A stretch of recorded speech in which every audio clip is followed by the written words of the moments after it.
Sarah Khumalo, I fangirled over you when you climbed Everest and summited, and I thought, well, that's amazing. What an incredible woman to be able to do something so powerful. But I did not know your story. Okay.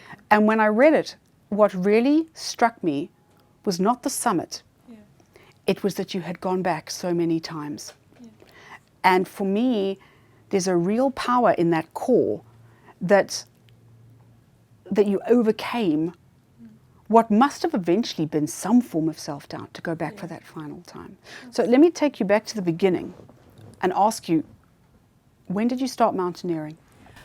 I really started as a bucket list item with Kilimanjaro in 2012, and the idea was romantic. We will summit on the on the 31st and open 2013 with a bang.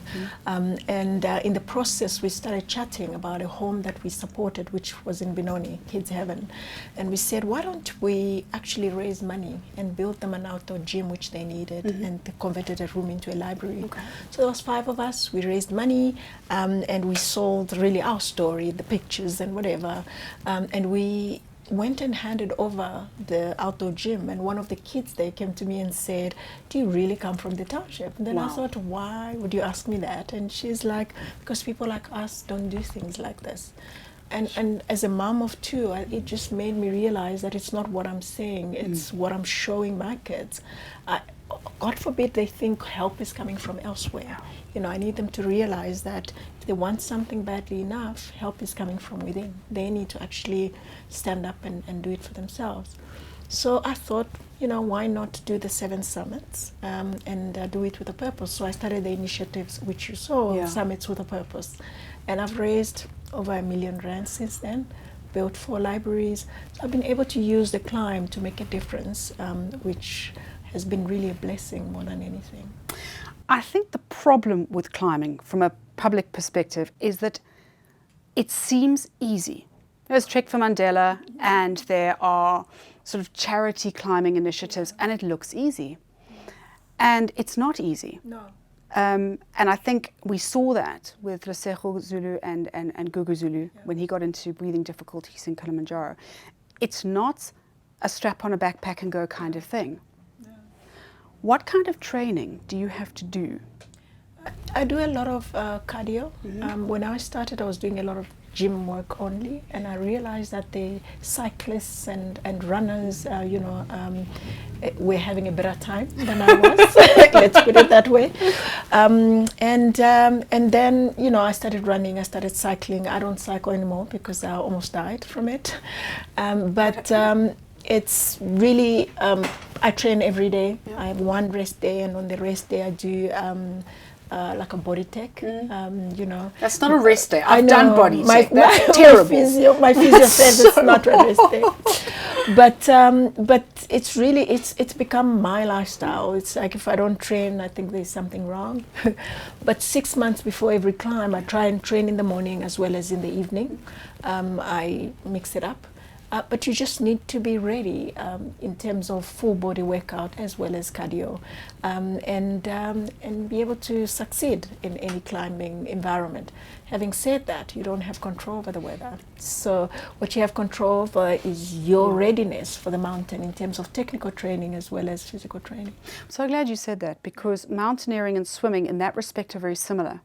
Because you're only a tiny part of the equation, and you can make your part of the equation as slick and as equipped and as prepared as possible. But if the weather changes, I mean, it's the same with me. If I go on a swim, if the tide changes, or if the weather changes, or the temperature drops, the swim can't happen. Yeah.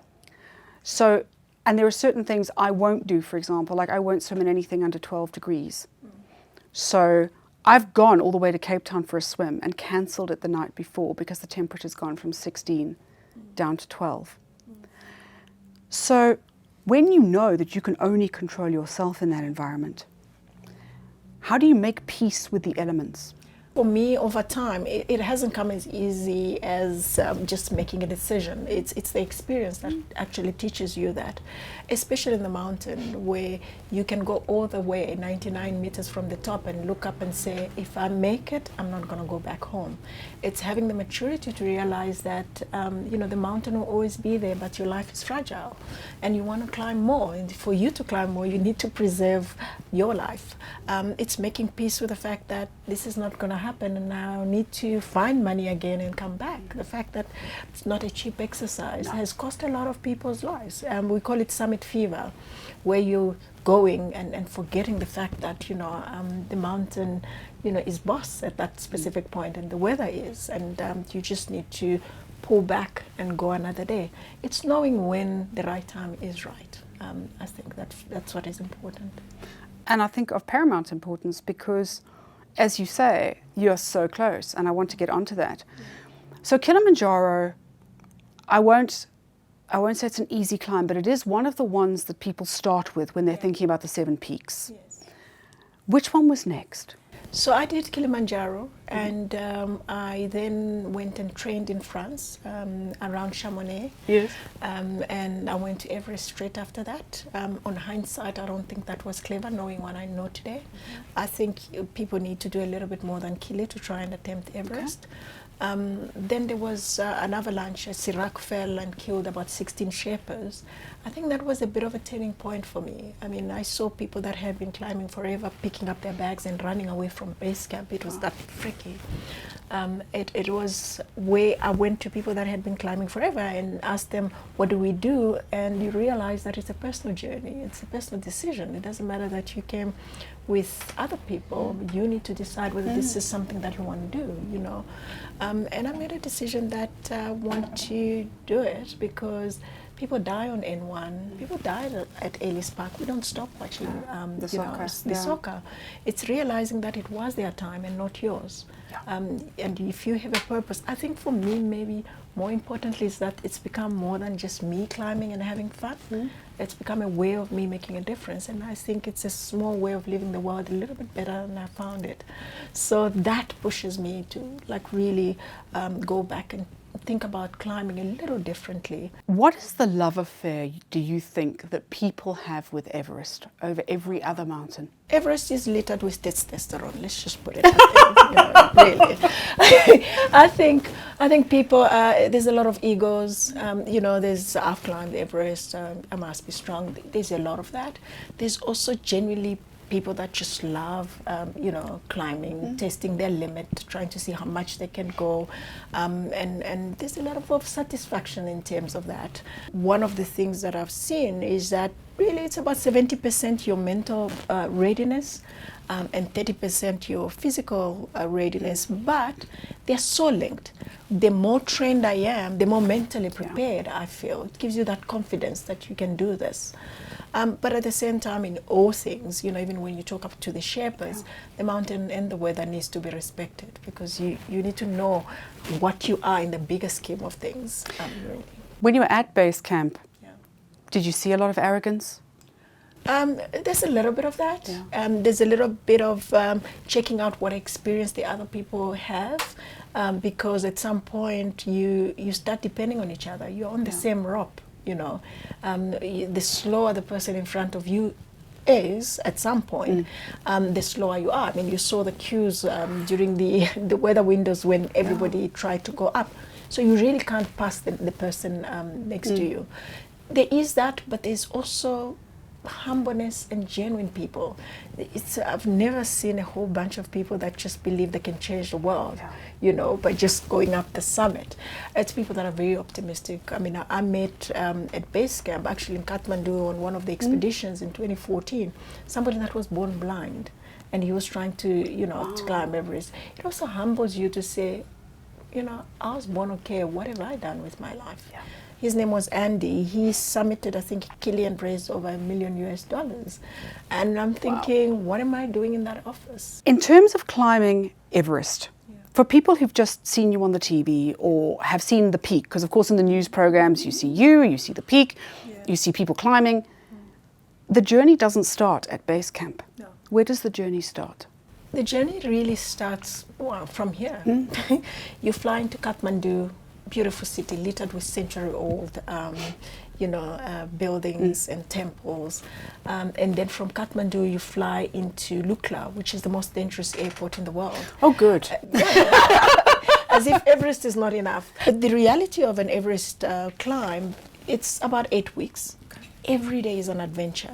That's the other thing. I went back, did the same route, but every day was different. You know, it wasn't the same as the previous year. You obviously track all the way through the tea houses, where you spend time with the local people.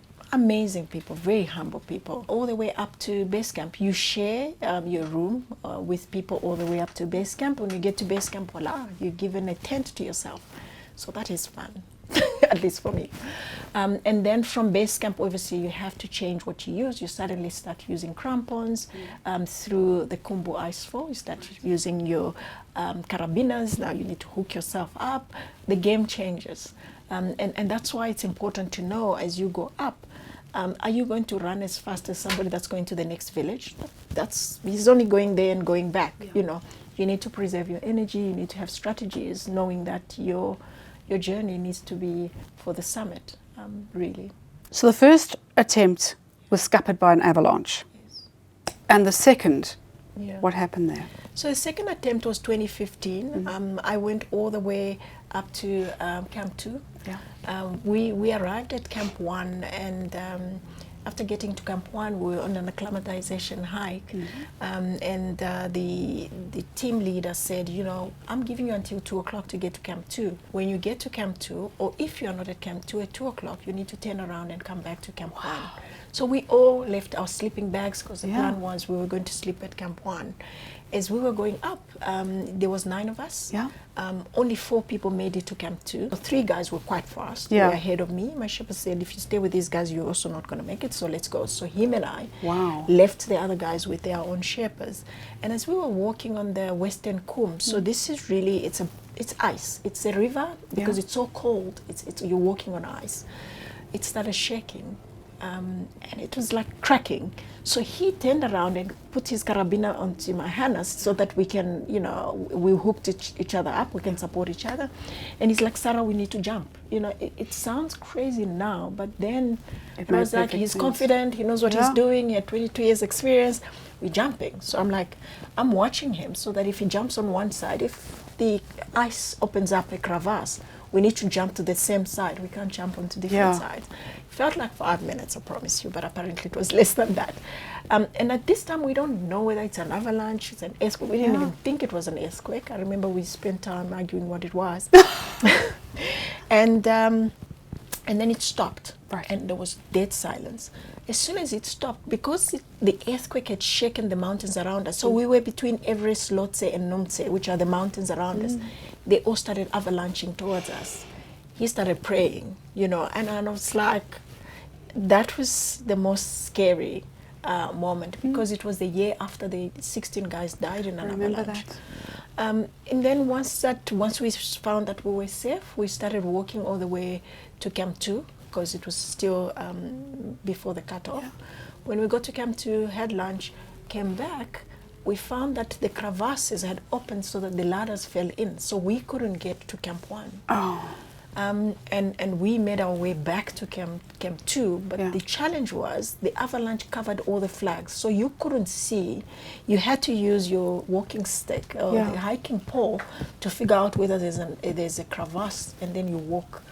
And we all made a long tail, you know, like really helping each other to go. I remember we got there at night. It was like we were hungry, we were tired, because we got lost. Not lost because we didn't know where to go, but because there wasn't any straight indication whether it's safe to step. So you needed to figure out, is it safe to step or not? So we were stuck at Camp 2 for 2 nights because we couldn't go back. We didn't have any sleeping bags. I remember Sherpa going check other people's tents and grabbing what we could find. We all slept in the dining tent on the floor. I had never been cold. Like, it was, but you're also grateful that you made it out. And then I switched on my sat phone, and I got messages from home like, do you need to be rescued? I'm thinking, why? Like first of all, I didn't realize how did they know what's happening. We didn't know. Then they told us it's an earthquake and so forth. And that was really the end of the expedition. We made our way to Camp 1, and we were airlifted from there, everybody. And the mountain was closed. The fact that I survived that, I went back to base camp and I found that about 18 people had died. Our dining tent had been turned into a clinic, a temporary clinic. And walking down from base camp through the Kumbu Valley onto Lukla was really sad. Houses that you found standing, people trying to grab what they could. It was just very sad. And I questioned whether am I doing the right thing. What is probably interesting that I should mention, the first time I went to Everest, 2 weeks before, my house was burgled into. And the thieves I had packed everything, so you just throw everything in. They took my duffel bags. So it's equipment that was worth about 80,000 Rand. So there was no way I would have been able to get that and go. And the police found them, brought everything back. So for me, it was like, it's a sign I'm meant to do this, So all these challenges, I was like, but I don't understand. I thought, I had the sign, So what did you learn from the first and the second climb? So when I went the first climb, I learned that, I need to do a little bit more than just gym. I trained differently. I remember when we go to base camp, I was so excited. I stopped drinking water. And I tried to do an acclimatization hike, and I had a very bad altitude sickness. Okay. So it's almost like I became complacent. Like I was so excited that I got to base camp, but forgot that my journey is really the summit, It's learning how much water I need to drink, how I need to train differently. So it was quite a physical lesson the first time around. Absolutely, very much physical.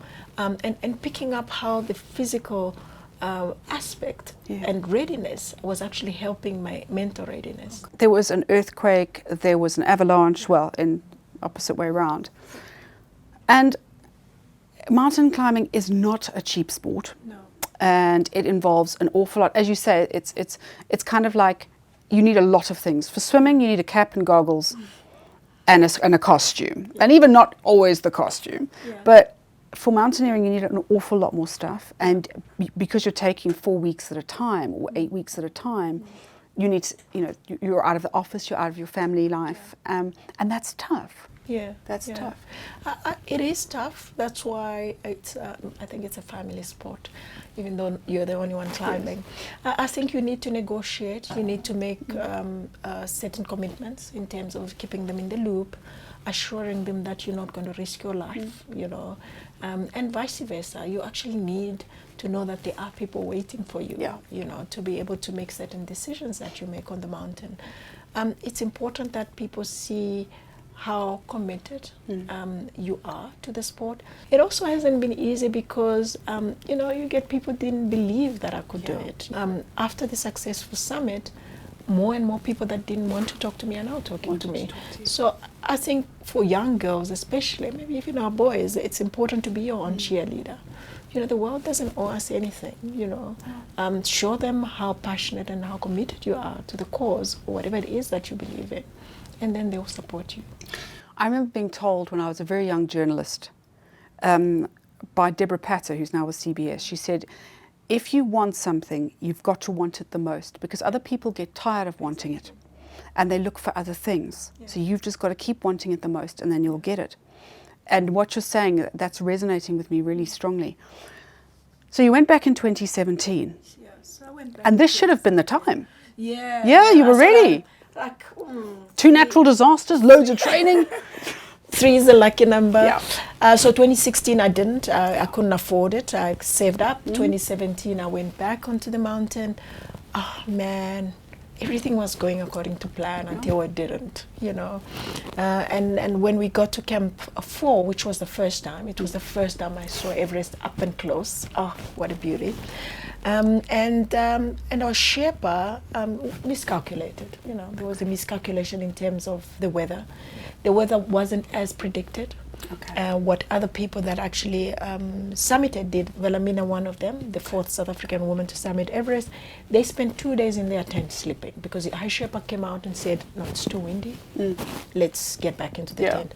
Our Sherpa got out and said, let's go. It's the first time I had been at that level, so let's go. I mean, he knows best. Yeah. And so we followed him. I followed him. I was behind, and then I took over from in front of the rest of the team. There was 3 of us, and we went all the way up. When we got to the South Summit, he was changing my oxygen bottle, and I turned, and I realized that it was only the 2 of us. Everybody else had gone back. So when I asked him, he says, "Oh no, gone back, not strong."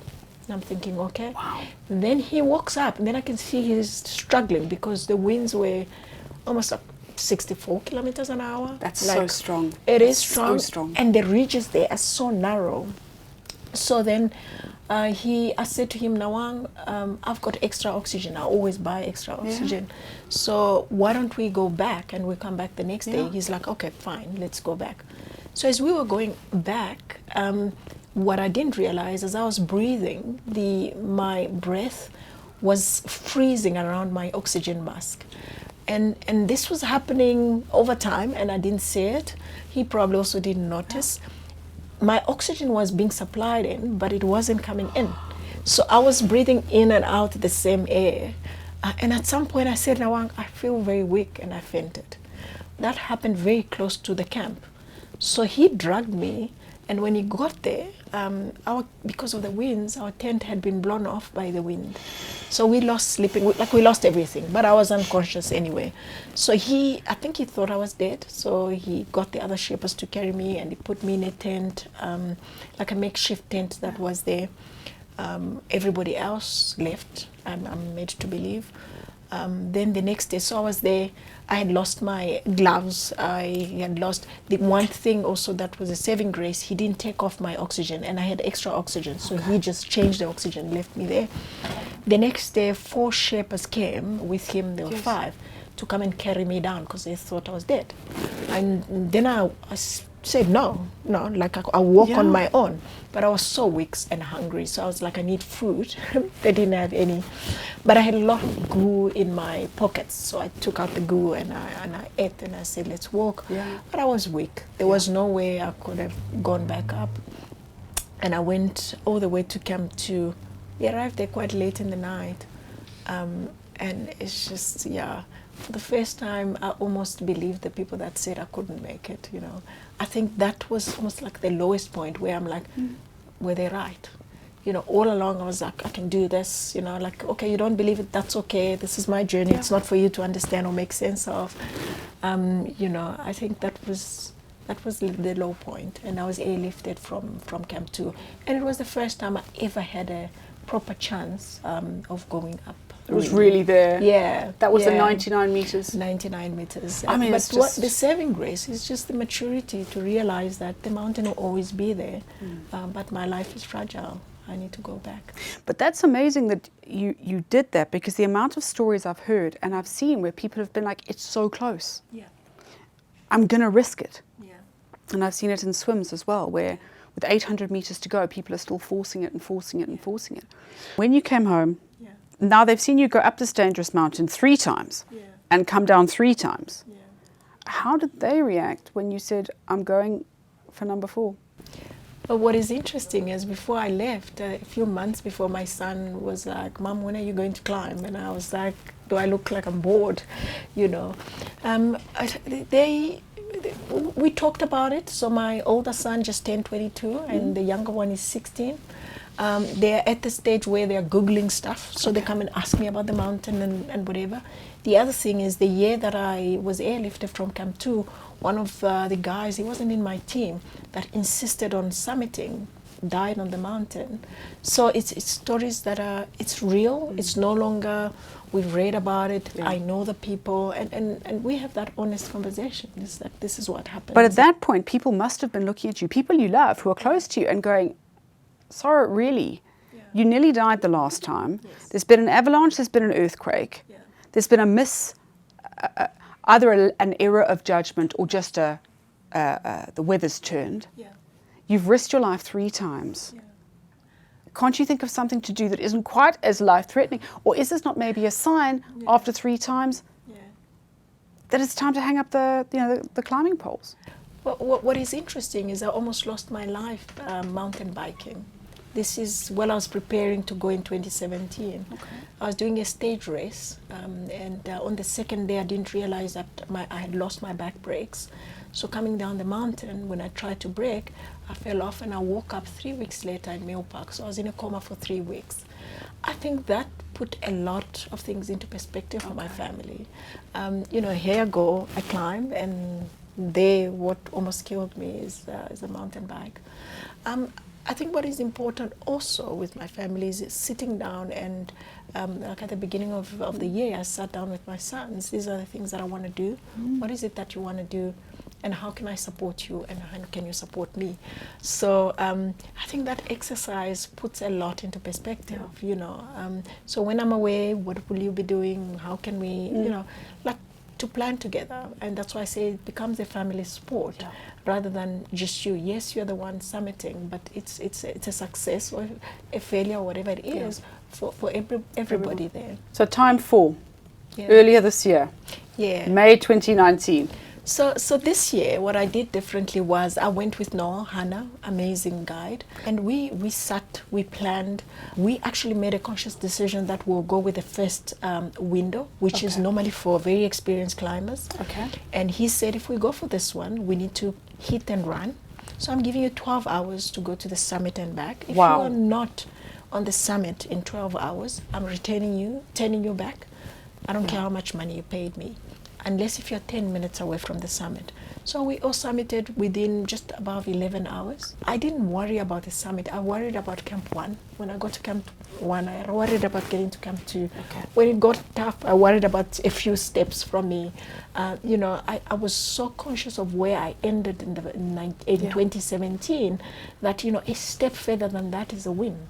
You know, and I celebrated that. A lot of people say, you know, best part of travel is the journey, not the destination. But the destination is Everest. Yeah. When you hit the summit, what went through your head there? Initially, I wanted to verification that this is indeed the summit, because as you go up, the shepherd says, it's just there, and you get there, it's like it's not. You know, there's another ridge. Until I went to the end, I'm like, okay, that can't is go it. anywhere. Yes. This is it. Yeah. And I sat down. I don't know if you saw my summit pictures. I was like, it was just emotional. It's beautiful. The sky, or the clouds are, you know, at the bottom. We always say the sky is the limit. Hell no, I'm above the sky, you know. It's like, and it's just a humbling moment of almost introspection and appreciating the beauty. You've raised over R1 million. Why the specific organizations that you've raised the money for? Why them? I think because I know that I'm able to do what I'm able to do because somebody invested in my education. I am one of 7 girls. Yeah, my mother was busy. Yeah, she was. She's trying to find a boy until she gave up. But growing up in the township, everybody just looked at her and said, "Shame, Ellen, you only have girls." So there will be other people's wives. Now when I go and visit her and I see their sons are still staying in their yards, I'm like, oh, what happened to that? Yeah. So it was very important for my mom and my grandmother that we went to school. I think also the never giving up thing, probably I took that from her, because it was like, it didn't work out, so what? Don't cry too long, get up, try again. Last question, what's next for you? I have finally got sponsorship to finish the Grand Slam. So this is the 7 summits, the North Pole and the South Pole. Only 67 people in the world have done that. I would like to be able to plant our flag at all those points and get this going. That is beautiful. Thank you. I look forward to chatting to you after your next journey. Absolutely, I'd love to. Thank you for having me. Thank you.